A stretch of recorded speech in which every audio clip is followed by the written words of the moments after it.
no crank, no start. I ended up getting it started. What I ended up doing is isolating the VCM from the network in the car and doing the same thing with the ECM to get it started.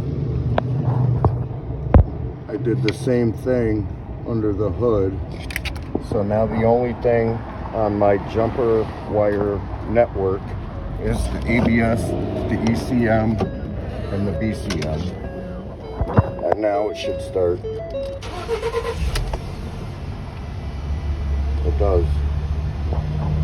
Now I gotta find out where that high-speed data line is contacting battery voltage.